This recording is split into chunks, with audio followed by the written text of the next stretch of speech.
मेरा बाप हर रोज एक नई लड़की लेकर आता और मेरी माँ को इशारा करता। माँ हंसते हुए उस लड़की को कमरे में ले जाती। मुझे समझ में नहीं आता कि माँ उस लड़की के साथ करती क्या है। बस अंदर से उस लड़की के रोने की आवाज़ आती। वो रोते हुए कहती, तेरी बेटी के साथ भी यही होगा जो आज तू मेरे साथ कर रही है। मुझे उन लड़कियों की बातों से डर लगता। एक दिन इस राज का पता लगाने के लिए मैं माँ के कमरे में छुप गई, पर कमरे में जो कुछ भी हुआ उसे देखकर मैं डर गई, क्योंकि मेरी माँ उस लड़की के साथ। शाम का वक्त था, हर तरफ खामोशी थी। तभी हमारे घर का दरवाजा खुला और पापा के साथ एक लड़की आई। पापा दरवाजा खोलते हुए उस लड़की के साथ अंदर आए और माँ को पुकारने लगे, अरे ओ मेनका, कहाँ पर हो, जल्दी आओ। पापा की आवाज़ सुनकर माँ दौड़ते हुए आई। पापा ने आंखों ही आंखों में माँ को इशारा किया, जबकि उस लड़की की निगाहें मेरी तरफ थी। मैं बुस्सी बनी हुई उसे ही देख रही थी। वो बहुत ही खूबसूरत लड़की थी। माँ जल्दी से आगे बढ़ी और उस लड़की का हाथ पकड़कर कमरे में गई, जबकि पापा की नज़र मुझ पर थी। वो मुझसे कहने लगे, क्या हुआ, तुम इतनी सोच में क्यों डूबी हो? जल्दी से उठो और मुझे खाना दो। तुम्हें तो पता ही है कि अब तुम्हारी माँ सुबह से पहले कमरे से बाहर नहीं निकलेगी। मैंने हाँ में सिर हिला दिया था, क्योंकि ये तो हमारे घर का रोज का मामूल था। हर शाम हमारे घर एक नई लड़की लाई जाती थी। माँ ने कभी पापा से इस बात का एतराज़ नहीं किया था कि तुम हर रोज नई नई लड़कियाँ क्यों लाते हो। शायद इन दोनों पति पत्नी के बीच हर बात पहले से ही तय थी, जबकि उन्होंने बस मुझे ही अनजान रखा हुआ था। मैंने कई बार माँ से पूछा भी था कि माँ, पापा इतनी सुंदर सुंदर लड़कियाँ कहाँ से लाते हैं और वो यहाँ आकर क्या करती हैं। माँ मेरी बात सुनकर गुस्से से घूरते हुए कहती, तुम अपने काम से काम रखा करो। मेरी माँ बनने की जरूरत नहीं है तुम्हें। माँ का गुस्सा देख मेरे सवाल अंदर ही अंदर दबकर रह जाते थे। अपने घर के इन हालातों को देखकर मेरे अंदर सवाल तो बहुत उमड़ते, लेकिन मैं खामोश हो जाती, क्योंकि मेरे सवालों का किसी के पास कोई जवाब नहीं था। मैं उठकर पापा को खाना दी और खुद किचन में ही बैठकर खाना खाने लगी। खाना खाने के बाद बर्तन समेट मैं सोने के लिए अपने कमरे में चली गई। हमारे घर के सभी लोग बहुत पहले ही सो जाते थे और सुबह जल्दी उठते। मैंने देखा पापा बाहर बरामदे में ही सो गए थे, लेकिन मुझे नींद नहीं आ रही थी। मेरी आंखों से नींद कोसों दूर थी, क्योंकि मेरी आंखों के सामने बार बार उस लड़की का चेहरा घूम रहा था। ऐसा लग रहा था कि जैसे वो मुझसे कहना चाहती हो, कोई बात हो जो वो मुझे बताना चाहती हो। मैं बड़ी देर तक बिस्तर पर करवटें बदलती रह गई, फिर मजबूर होकर उठकर बैठ गई। मैंने खिड़की से बाहर की तरफ देखा तो पापा बेखबर सो रहे थे। मैं दबे पांव कमरे से बाहर निकली। मेरे कदम माँ के कमरे की तरफ बढ़ने लगे। आज से पहले तो मुझ में कभी इतनी हिम्मत नहीं आई थी कि मैं रात को माँ के कमरे में जाऊं, पर आज ना जाने मेरा खुद पर कोई कंट्रोल क्यों ना था। मैं दरवाजे के पास जाकर खड़ी हो गई और दरवाज़ा खोलने की कोशिश करने लगी, मगर ये देखकर हैरत हुई कि दरवाज़ा को तो अंदर से लॉक किया गया था। मैं हक्का बक्का सी खड़ी थी। तभी मेरे कानों में उस लड़की की आवाज़ गूंजने लगी। वो रो रही थी, सिसक रही थी, फिर कहने लगी, देख लेना, तुम्हारी बेटी के साथ भी यही होगा जो तुम मेरे साथ कर रही हो, क्योंकि ये मत सोचना कि इसकी तुम्हें माफ़ी मिल जाएगी। तुम पर भी यही वक्त आएगा जब तुम्हारी आंखों के सामने तुम्हारी बेटी के साथ ये सब कुछ होगा, मगर तुम चाह कर भी रोक नहीं पाओगी। तभी मेरी माँ की तेज आवाज़ मेरे कानों में गूंजी। वो कहने लगी, बकवास बंद करो और चुपचाप अपना काम करो। उस लड़की के सिसकने की आवाज़ फिर से दोबारा आई तो मैं डर गई। मैं कांपने लगी। मुझ में खड़े होने की हिम्मत नहीं थी, इसलिए मैं जल्दी से अपने कमरे में चली आई और अपना सर पकड़कर बैठ गई। मेरी आंखों से आंसू बहते जा रहे थे। पापा पिछले 3 महीनों से जवान जवान लड़कियों को घर लाया करते। क्या ये 3 महीनों में आने वाली हर लड़की मुझे इसी तरह बददुआएं देती होंगी और यूं ही मेरी माँ के सामने वो लड़कियाँ गिड़गिड़ाती होंगी? मगर क्यों? मेरी माँ उन लड़कियों के साथ ऐसा क्या करती थी कि लड़कियाँ रोने लगती थी और फिर मुझे बद्दुआएं देने पर मजबूर हो जाती थी? इस सवाल ने मेरे सर में दर्द कर दिया था। नींद मेरी आंखों से कोसों दूर थी। यूं मुझे बैठे बैठे सुबह हो गई और माँ कमरे से बाहर आ गई थी, और पीछे वो लड़की भी थी जिसे पापा आज घर लाए थे। उसकी हालत बहुत खराब लग रही थी, पहले जैसी नहीं थी। मैंने देखा उसकी टांगें कपकपा रही थीं। वो बार बार अपनी टांगों पर हाथ रखते हुए लंगड़ाते हुए चल रही थी। माँ ने झकझोरते हुए पापा को उठाया और कहने लगी, ले जाओ इस लड़की को जहाँ से लाए थे, मेरा काम हो गया है। पापा आंखें मसलते हुए उठे, फिर उन्होंने लड़की को पीछे आने का इशारा किया। वो लड़की चुपचाप उनके पीछे चली गई। उन दोनों के जाने के बाद माँ मेरे कमरे की तरफ बढ़ने लगी। मैं जल्दी से अपने बिस्तर पर ढह गई और सोने का नाटक करने लगी। माँ मुझे आवाज़ देते हुए कहने लगी, नैना, मुझे तो लगता है कि तुम घोड़े बेचकर सो रही हो। जल्दी से उठो, सुबह हो गई है। मैं आंखें मसलते हुए उठकर बैठी थी। माँ के चेहरे पर मुझे जरा भी थकावट नजर नहीं आई थी। उन्हें देखकर ऐसा लग रहा था कि जैसे वो बहुत सुकून महसूस कर रही हो। माँ मुझे जगाकर कमरे से बाहर जाने लगी तो मैंने उनका हाथ पकड़ते हुए उन्हें रोक लिया और कहने लगी, माँ मेरे पास बैठ जाइए। माँ ने मुझे बड़े गौर से देखा और फिर बैठते हुए कहने लगी, क्या बात है, तुम्हारी तबीयत तो ठीक है ना? मैंने हाँ में सिर हिला दिया और फिर बोली, माँ अब कब जागी? मेरे सवाल से वो घबरा गई थी। ऐसा लग रहा था कि वो मेरे सवाल से परेशान हो गई हो। फिर उन्होंने कहा, थोड़ी देर पहले ही जागी हूँ। मैं बहुत परेशान थी, इसलिए फूट फूट कर रोने लगी और कहा, माँ मुझे रात भर बहुत डरावने सपने आते रहे। कल शाम पापा जिस लड़की को घर लाए थे वो सपने में आई थी और मुझे डरा रही थी। माँ वो लड़की कहाँ पर है? पापा उस लड़की को क्यों लेकर आए थे? माँ मेरे सवालों का जवाब नहीं देना चाहती। वो इधर उधर देख रही थी कि किसी तरह वो इस सवाल से बच जाए। पहले जब मैं माँ से कोई सवाल करती तो वो डांट देती, पर आज मैं बहुत रो रही थी और मैंने झूठ भी बोल दिया था कि वो लड़की मेरे सपने में आई थी। बहुत सोच विचार के बाद माँ ने बताया कि वो लड़की तुम्हारे पापा के किसी जानने वालों के घर की थी। उसके पति ने उसे घर से निकाल दिया था तो वो उसे अपने साथ लेकर आए थे। जब तुम सो गई तो उस लड़की का पति और उसके सास ससुर हमारे घर आए और उस लड़की को मनाकर अपने साथ लेकर गए। माँ ने आखिरकार झूठ बोल ही दिया था। मैंने कहा, माँ पापा तो हर रोज कोई न कोई लड़की लेकर आते हैं, तो क्या हर लड़की की यही परेशानी होती है? माँ ने मेरा आंसू पोंछते हुए कहा, इस दुनिया में हर इंसान की अपनी कोई न कोई मजबूरी होती ही है। यहाँ जो भी लड़की आती है अपनी किसी न किसी परेशानी की वजह से ही आती है। तुम अपने छोटे से दिमाग पर ज्यादा जोर मत डालो। उठो, हाथ मुंह धो लो और चाय पी लो। माँ यही कहकर कमरे से बाहर निकल गई थी। माँ के इतना समझाने पर भी मेरे दिमाग में बहुत से सवाल अभी भी थे, क्योंकि मुझे पता था कि माँ ने सच नहीं बोला है, वो झूठ बोल रही थी। खैर मेरे दिन किसी तरह गुजरे। शाम हुई तो मैं फिर से बारामदे की चारपाई पर बैठ गई। माँ मुझे उठाते हुए कहने लगी, नैना जल्दी से उठो, लगता है आंधी आने वाली है। घर के सभी दरवाजे जल्दी से बंद कर लो। मैं समझ गई थी कि माँ मुझे इसलिए यहाँ से हटाना चाहती है कि मैं कुछ जान न सकूँ कि पापा आज किस लड़की को घर लेकर आएंगे। मैंने कहा, हाँ अभी जाती हूँ। मैंने माँ को अपनी बातों में बहलाए रखा। तभी हमारे गेट का दरवाज़ा खुला और पापा गेट के अंदर आए और एक जवान सी लड़की उनके पीछे थी। आ जाने वाली लड़की भी बहुत घबराई हुई थी। मैं जल्दी से उठकर बैठ गई और उससे पूछा कि तुम कौन हो? मैंने उस लड़की से सवाल किया, मगर इससे पहले कि वो मुझे कुछ जवाब दे पाती, माँ उस लड़की का हाथ पकड़कर उसे जल्दी से अपने कमरे में ले गई। फिर जोर से दरवाज़ा बंद होने की आवाज़ सुनाई दी। उनके जाने के बाद पापा ने मुझे घूरते हुए कहा, ये क्या कर रही थी तुम? मैं घबरा गई थी क्योंकि मुझे पापा के गुस्से से बहुत डर लगता था। मैंने कहा, कुछ नहीं पापा, बस वो लड़की मुझे अच्छी लग रही थी, इसलिए मैंने बात कर ली। पापा ने कहा, खबरदार खबरदार, जो आज के बाद तुमने किसी लड़की से बात भी की। चलो उठो, मुझे खाना दो। मैंने पापा को खाना दे दिया, फिर अपने कमरे में आ गई। मैं चाहती थी कि पापा आज भी जल्द से जल्द सो जाए। मैं जानना चाहती थी कि क्या आज आने वाली लड़की मुझे बद्दुआ देगी या नहीं। यूं ही वक्त गुजर रहा था और फिर पूरे घर में पापा के खर्राटे गूंजने लगे। मैं जल्दी से उठी और बाहर निकल गई। मेरे कदम माँ के कमरे की तरफ बढ़ने लगे और दरवाजे से जाकर लग गई। माँ के कमरे से लड़की के रोने की आवाज़ आ रही थी। वो लड़की रो रही थी, आहें भर रही थी। माँ ने गुस्से में कहा, बस बस, ज़्यादा नाटक मत करो, नहीं तो मैं तुम्हारा वो हश्र करूँगी कि सारी जिंदगी याद रखोगी। जल्दी से उठो और अपना काम करो, नहीं तो मुझसे बुरा कोई नहीं होगा। उस लड़की ने कहा, मुझे तो तुम पर हैरत होती है कि तुम कैसी औरत हो। तुम्हारी खुद की बेटी भी जवान है।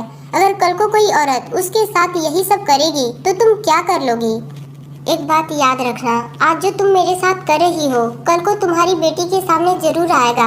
उसकी बात सुनकर मैं थर थर कांपने लगी थी। मेरा खुद पर कोई काबू नहीं था। मैं चाहती थी कि दरवाजा खटखटाकर उस लड़की की मदद करूं।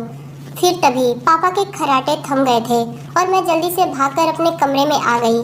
आज मुझे ये बात समझ में आ गई थी कि हमारे घर कुछ ऐसा हो रहा था जो गलत था, मगर वो क्या था उसका जवाब फिलहाल मेरे पास नहीं था। फिर मैंने फैसला किया कि जो कुछ भी मेरे घर हो रहा है उसका पता तो मैं लगा कर ही रहूंगी। पहले तो मैंने बड़ी बेखबरी से जिंदगी गुजारी थी, पर अब मैं चौकन्ना हो गई थी। अब मैं अपने घर के छोटे छोटे मामले पर भी बड़ी गहरी निगाहें रखती थी कि कौन आता है कौन जाता है। मेरी माँ की एक सहेली थी शोभा आंटी, जो अक्सर ही हमारे घर आया करती थी। वो जब भी हमारे घर आती, माँ उन्हें अपने कमरे में ले जाती और फिर दोनों सहेलियां ना जाने घंटों आपस में क्या बातें करती थी कि उन्हें दुनिया की कोई खबर ही नहीं रहती थी। मुझे इस बात का पूरा यकीन था कि माँ के इस राज से शोभा आंटी जरूर वाकिफ होंगी। मुझे इस बात का भी अंदाजा था कि वो माँ के इस राज से हरगिज पर्दा नहीं हटाएंगी। फिर भी मैं अपना कोशिश करके देखना चाहती थी। शुरू से ही आंटी मुझसे अच्छे से बात करती और कोई भी नया कपड़ा खरीदना या सिलवाना होता तो नए फैशन के बारे में मुझसे पूछती। कहती, तुम आज के जमाने की लड़की हो, तुम्हें नए फैशन के बारे में ज़्यादा पता होगा। एक दिन वो मेरे घर आई तो मेरे बारे में पूछने लगी। मैं उनसे नज़र बचाकर छत पर चली गई। छत पर जाने का मेरा एक ही मकसद था कि मैं उनसे अकेले में बात कर सकूं, क्योंकि माँ के सामने इस बारे में बात करना तो नामुमकिन था। थोड़ी देर बाद माँ की आवाज़ आई, नैना तुम कहाँ हो? देखो तो आंटी तुमसे मिलना चाहती हैं। मैंने माँ से कहा, माँ मैं छत पर हूँ, बहुत अच्छी हवा चल रही है, आंटी से बोल दीजिए कि वो भी छत पर ही आ जाए। मेरे कहने पर माँ ने आंटी को छत पर भेज दिया। आंटी मुझसे पूछने लगी कि आजकल के फैशन में कौन सा सूट है, मुझे बताओ, मुझे कपड़े सिलवाने हैं। मैंने जानबूझकर उनसे कहा, आंटी आज के फैशन में तो पैंट सलवार चले हैं। पापा जिस लड़की को कल लेकर आए थे वो सूट के साथ पैंट सलवार पहनी थी, उसके ऊपर बहुत जच रहे थे। मेरी बात सुनकर शोभा आंटी ने हैरानी से पूछा, क्या कल तुम्हारे घर कोई मेहमान आया था? तुम किस लड़की की बात कर रही हो? तुम्हारी माँ ने तो एक बार भी जिक्र नहीं किया। मुझे लगा आंटी मुझसे छुपा रही है। मैंने कहा, नहीं, ऐसा कोई मेहमान नहीं आया था, वही हर रोज आने वाली लड़कियाँ। पापा हर रोज कोई न कोई नई लड़की लेकर आते और माँ उन्हें कमरे में ले जाती। कमरे में जाने के बाद वो लड़कियाँ रात भर कमरे में बिताती और सुबह होने से पहले चली जाती। शोभा आंटी के चेहरे की तो हवाइयाँ उड़ गई थी। वो कहने लगी, मेरे अलावा भी तुम्हारी माँ की कोई सहेलियाँ हैं क्या? मैं चाहती थी कि मैं ऐसी बात करूं कि शोभा आंटी सारी हकीकत मुझे बता दें। मैंने कहा, नहीं, मुझे नहीं पता कि ये माँ की सहेलियाँ हैं या फिर कुछ और। अगर वो माँ की सहेलियाँ होती तो उनके कमरे में जाते ही रोने क्यों लग जाती? शोभा आंटी अपने कपड़े के बारे में पूछना भूल चुकी थी। वो मुझसे कहने लगी, नैना तुम क्या बात कर रही हो? ये कौन सी बातें बता रही हो? मेरा तो बरसों से तुम लोगों के घर आना जाना है, फिर मुझे इन सब बातों का पता क्यों नहीं चला? आंटी बहुत ज़्यादा परेशान हो गई। आंटी की बातों से मुझे इस बात का अंदाज़ा हो गया था कि शायद वो कुछ नहीं जानती और वो मेरे सामने झूठ भी नहीं बोल रही है। मैंने कहा, आंटी अगर माँ ने आपको इस बारे में नहीं बताया तो जाहिर सी बात है कि बहुत अंदर की बात होगी, और अगर आप माँ से इस बारे में पूछेंगी तो उनका शक मुझ पर ही जाएगा। इसे आप उनसे कुछ भी मत पूछिएगा। आंटी ने सहमति में अपना सिर हिला दिया और मेरा हाथ पकड़ते हुए बोली, तुम्हें कुछ अंदाजा है क्या कि तुम्हारी माँ के कमरे में क्या होता है? मैंने कहा, नहीं आंटी, पर सच कहूँ तो ये बात मैंने आपको इसलिए बताई थी कि शायद आपको इस बारे में कुछ पता हो। मुझे उन लड़कियों के रोने की आवाज़ बहुत परेशान करती है। अब आप ही मुझे बताएं कि मैं उनकी मदद कैसे करूं। शोभा आंटी मुझे तसल्ली देते हुए कहने लगी, फिक्र ना करो, हम दोनों मिलकर इस मसले का कोई न कोई हल निकाल नहीं लेंगे। मैं कुछ ऐसा करूंगी कि तुम्हारी माँ सच्चाई बताने के लिए बेबस हो जाएगी, फिर मैं वो सारी बातें तुम्हें बता दूंगी। मैंने सहमति में सिर हिला दिया और कहने लगी, आंटी जैसे तैसे करके जल्दी इस बारे में पता कर लीजिएगा। शोभा आंटी बहुत अच्छी औरत थी। मैंने उनके जिम्मे एक काम लगा दिया तो मुझे बहुत तसल्ली मिली। अभी भी माँ और पापा की वही रूटीन जारी थी। पापा हर रोज नई नई लड़कियों को लेकर आते और माँ उन लड़कियों को अपने साथ अपने कमरे में ले जाती। शोभा आंटी पूरे एक हफ्ते बाद हमारे घर आई थी। तब मैं अपने कमरे में बैठी हुई पढ़ाई कर रही थी। फिर पढ़ाई छोड़ खिड़की के पास आकर खड़ी हो गई। आंटी ने माँ से पूछा कि कल रात भाई साहब के साथ तुम्हारे घर कौन सी लड़की आई थी? माँ पानी पी रही थी, उनके गले में पानी अटक गया, वो खांसने लगी। माँ की खांसी खत्म हुई तो आंटी ने अपना सवाल फिर से दोहराया। उन्होंने कहा, बताओ कल तुम्हारे घर कौन आया था? माँ ने कहा, शोभा तुम ये क्या कह रही हो, हमारे घर कौन आएगा? आंटी ने कहा, मेनका तुम भी कमाल करती हो। कल मैंने अपनी आंखों से देखा था कि कोई लड़की रात के 8 बजे के बाद तुम्हारे घर आई थी। मैं तो उसी मेहमान से मिलने आई हूँ। मुझे लगा शायद वो तुम्हारी कोई रिश्तेदार होगी। माँ ने बात को संभालते हुए जल्दी से कहा, अच्छा वो लड़की, वो तो बस थोड़ी ही देर के लिए आई थी, इसलिए मेरे दिमाग से उसका ख्याल उतर गया। दरअसल वो नैना के पापा की कोई रिश्तेदार थी, खड़े खड़े ही हमसे मिलने आई थी। शोभा आंटी बोली, अच्छा नैना कहाँ पर है? मैंने उससे फैशन के मुताबिक सूट के बारे में पूछा था। उसने कहा था कि इंटरनेट पर सर्च करके बताऊंगी, पर अभी तक उसने नहीं बताया। माँ ने आंटी को मेरे कमरे की तरफ इशारा कर दिया। शोभा आंटी मेरे कमरे में आई और कहने लगी, नैना तुम्हारी माँ इतनी आसानी से अपने राज नहीं बताएंगी, उसकी खातिर हमें बहुत कुछ करना होगा। मैं एक मोबाइल छुपा कर लाई हूँ तुम्हारे लिए। अगर मैं और तुम ज़्यादा बातें करेंगे तो तुम्हारी माँ को शक हो जाएगा, इसलिए मैं मोबाइल पर तुम्हारे साथ बात करूँगी। मैंने जल्दी से मोबाइल लेकर अपनी किताबों में छुपा लिया था। रात हुई, फिर से एक लड़की हमारे घर लाई गई थी। माँ उस लड़की को लेकर अपने कमरे में चली गई और पापा कुछ देर बाद खर्राटे लेने लगे। मैंने जल्दी से शोभा आंटी को फोन मिलाया। उन्होंने कहा, हाँ नैना बोलो, क्या तुम्हारे हाथ कोई सुराग लगा क्या? मैंने कहा, आंटी आज फिर एक लड़की घर आई है।